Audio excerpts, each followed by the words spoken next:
On this episode of The Chef and the Rancher, we're going deep into the heart of Texas, to San Antonio's historic Pearl District.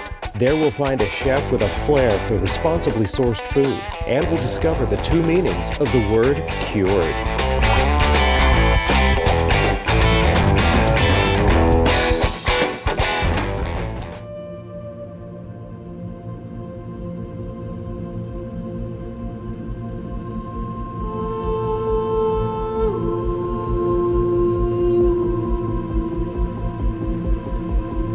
What kind of puree do we have on the line right now? Cauliflower or something? We're headed to San Antonio, Texas to meet Chef Steve McHugh and peer into his innovative Cured at the Pearl. He's one of two Texas chefs participating in Smart Catch, designed by the James Beard Foundation to increase the sustainability of the seafood supply chain.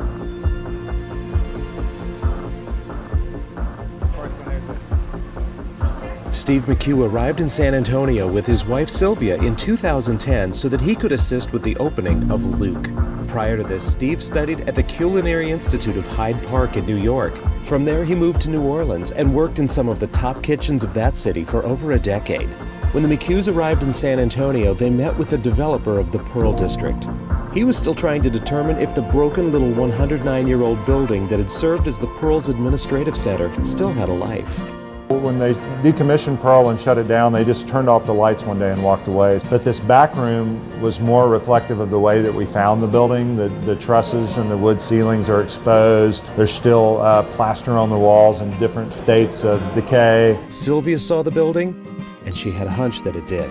There was another reason that San Antonio held appeal for the McHughs: the Cancer Center. Steve had been diagnosed with non-Hodgkin's lymphoma. After 8 sessions of chemotherapy, Steve's doctor announced that he was cured. And in 2012, he decided it was time to leave Luke and create his own brand. Woven into that brand would be gratitude and a celebration of life. The name Cured is twofold. Obviously, when you walk into the restaurant, you see all the meats hanging and curing, but it also is a nod to my battle with lymphoma and the year of chemotherapy that I went through dealing with that. There's a Native American legend about the first man to see the Grand Canyon. He peered down off the cliff and tied himself to a tree, afraid he might fall in. Steve understood there are two ways to go through cancer: with fear or with newfound bravery as to what the future might hold. That's when Cured was born. But when it came time to select a location, there was no question. The little broken building in the heart of the development would be the home of Cured. I absolutely feel that this project left an impact on me as well, beyond what we were able to design and create a space for our clients, now our friends, to be able to create their livelihood. Cured gave Steve a chance to go back to his roots. His background with 6 brothers on a Wisconsin farm had been invaluable when he helped open La Provence in New Orleans. There they had 2 acres where they planted citrus and fig trees and even had a barnyard for pigs, goats, lambs, and chickens. He brought that farm-to-table training to San Antonio, and it's been the foundation of his philosophy at Cured. When we opened the restaurant, the idea was that we were going to work with our local farmers, local ranchers, and let them kind of be our guide. So the menu is always dictated by what they have and what we have in our refrigerator, as opposed to saying, I really want strawberries, but I know it's January and I can find strawberries, but they're out of season. So we let them kind of be our compass for the menu, for our bar, for everything we do here. And so we work with them extremely close, understanding the best practices in the field, who's raising the animals the best way, who's raising the produce without pesticides, without spraying them with anything.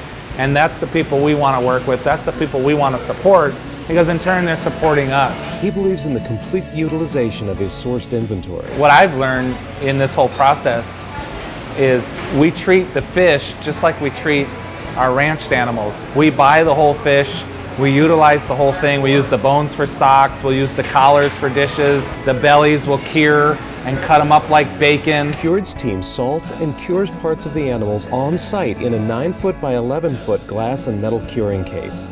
It's front and center when you walk in the door.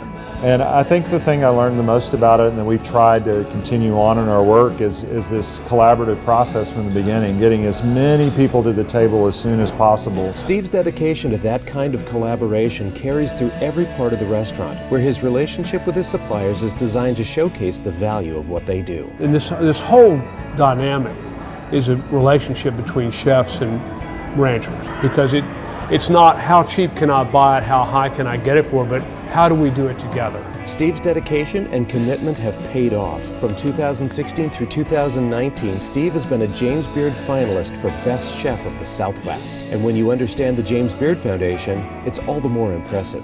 Beard was a chef, a teacher, a writer, and a cookbook author. His namesake foundation's mission is to celebrate, nurture, and honor chefs and other leaders making America's food culture more delicious, diverse, and sustainable for everyone. Programs grew out of a need, a real want for chefs to have more information about how they can give back to their community. And then it kept evolving into like, oh, we want to know more about seafood, or like the James Beard Foundation, are you guys going to talk about how to reduce food waste? And so that's how our programs have evolved to this day. Smart Catch is a sustainable seafood program. It was developed by the late Paul Allen at Microsoft. He really wanted to know where to eat seafood in his hometown. And so he said, why isn't there a program that distinguishes one restaurant from the other? Let's create it. And so the way that the program works is it's based off of assessments. And so restaurants provide their purchasing data. I have a team of scientists who then review it, and they say like, oh, hey, these items are great. This one is a little bit, yellow or it's red. Do you want to talk about replacing it? So we use Smart Catch as a way of kind of self-regulating ourselves.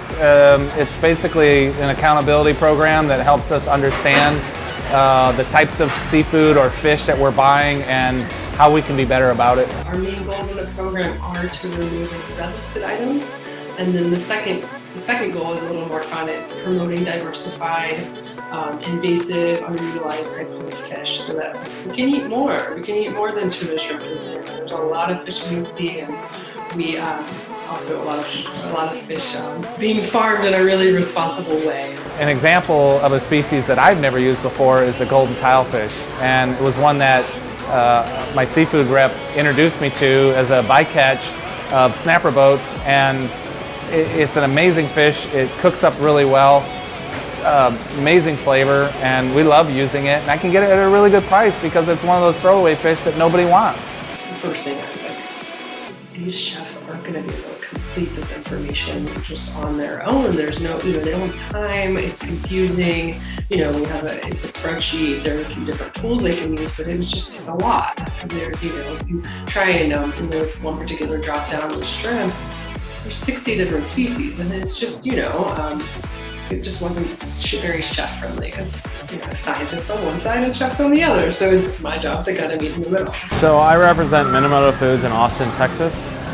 We're an Asian dry good and sushi supply company, and we started a 100% traceable domestic seafood program last January. And that's how we came to be involved with Steve and other Smart Catch members in Texas. So what we decided to do was, for a number of reasons, involve suppliers in our work. And it's just been such an amazing experience watching the conversations with the suppliers evolve over about the past year, mainly being, hey, we're working with this chef. Can you run a report with their seafood purchasing information? And this way, we're not using the chef's time to sort of like dig through invoices or try and patch together this and that, because then they're going to their supplier, and before you know it, it's 15 emails. And so this way, and I'm not saying it happens this easily every single time, but when it works, and the supplier says, oh sure, we'll run that report. It has, catch method, where it's caught, how it's caught, what it is. They send it over, and then we can really use the valuable time that a chef has reviewing that assessment. I actually spoke with Sarah about a month ago and have essentially offered to self-audit all of our buying practices so she could almost certify everything that we're buying as sustainable or green lighted, we would essentially be an approved source for everything Smart Catch. All the domestic seafood that we buy is 100% traceable down to the boat and captain's name. So what we provide to Steve is vessel code information. Say they're scallops, we show him where the scallops were dragged, you know, what day they were landed. There's a lot of sustainability measures that go into, say, tuna, and a lot of information all the way down to a barcode that we provide for our customers that gives Smart Catch better tools to help train future chefs and other chefs on how to be Smart Catch. And then if, say that there's an item that, you know, could be replaced, something that isn't ideal, and, you know, that's obviously the chef and the restaurant's decision, then we can have a conversation that's not only Smart Catch team, but also the chef, and then finally the supplier. So we don't want to have conversations over here when the supplier is really the one with all of they have the options. What I love about Smart Catch is it's not necessarily about the sustainability of the fish or the fisheries, but it's about the sustainability of the system. A perfect example of that is the crab meat we purchase is Pontchartrain crab from Louisiana, and we had a cheaper Gulf crab coming in from Mexico before that, and what we realized was that Mexican pickers weren't being paid a livable wage to pick that crab. And as somebody who purchases that crab, I'm supporting that system, and I don't want to be that person. I don't want to be that chef. So I'd rather support the fisheries, the pickers, the crabbers who are doing it the right way and taking care of the people along the chain before it ever even comes to me. I always felt it very frustrating that I knew exactly who was raising our pigs or our chickens or raising our cattle and knew everything about it, but I had no idea who was catching our fish. And it was very frustrating not knowing such a basic detail about where our stuff came from. We'll buy tuna from, say, Indonesia or Fiji or Marshall Islands, and we'll buy it without thinking about it, but we got to buy everything else local. You know, we want to know who picks our herbs or who grew our chickens or where our eggs came from. And we've got to continue to scream from the rooftops to other chefs and even the consumers that there are ways to check. There are ways to figure these things out and understand them better and not take advantage of our oceans. I find that the seafood chain is the last missing piece. We have such great American seafood right here, and we have such strict laws that keep American fisheries very sustainable. And so I'm just here to kind of highlight that and build programs for restaurants. Through those relationships, we'll be able to not only scale the program, onboard more restaurants, but also provide better options for restaurants participating in our program in terms of what they, what they can purchase, what they want to purchase. By monitoring the type of seafood they use, how it's caught, and even what types of dishes are created, Steve's Cured, along with Austin's Lucky Robot, are the two Texas restaurants involved in the program. We're all partnering in this great enterprise to bring good, clean food to people. And that's the reason why we started working with Smart Catch, was because it was the one part of our menu that we hadn't really put the focus on. And so now it's forcing us, and we're forcing ourselves to really take a closer look to that part of our menu and understand a little bit better and understand all the people within the process. Yes, so I first met Chef Steve at the Beard Awards several years ago. I believe when he was nominated for the first time, and it was just really fun to talk to him. And I was like, oh, that guy's really great, and it's cool what he's doing down there. And so it was kind of in the back of my mind. So when I started with the seafood programs, I was looking at the list, and I was like, Texas really is underrepresented. Texas is a big state, so like how I grew up on the Gulf of Mexico, so I'm trying to get the whole Gulf more involved, like how do we do this? And then out of nowhere, Chef Steve emailed me. He was like, hey, I heard about the Smart Catch program, can I get involved? And I was like, absolutely. Like, how did you read my mind? It's making us smarter in our entire program with my butchers, with my chefs, everybody all the way around. He actually did all the hard work, because this was a little bit before the supplier program was developed. Is helping onboard other chefs in the community. Just been a great example for our program.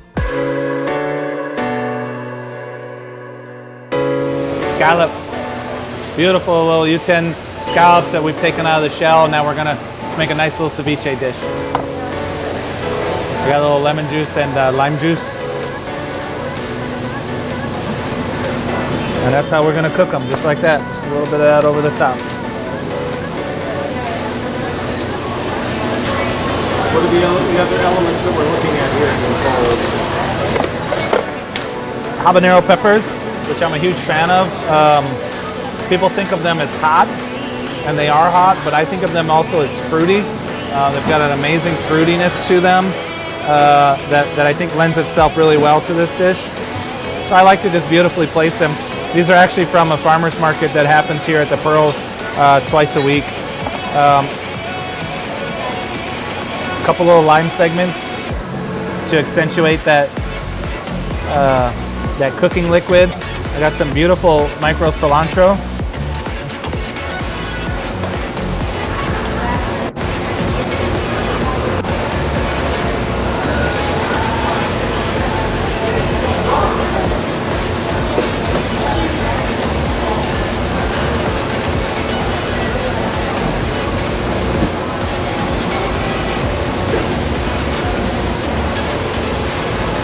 And some nice little pink salt just to finish it off. Give it a little crunch, give it a little saltiness. And the sweetness of the scallop's gonna work really well with the habanero, the fruitiness of it. But it's real simple. We let the seafood be the star and just kind of accentuate it. Cook it a little bit with that acid, but just let the natural flavors of the scallop come through and really be the star of the show.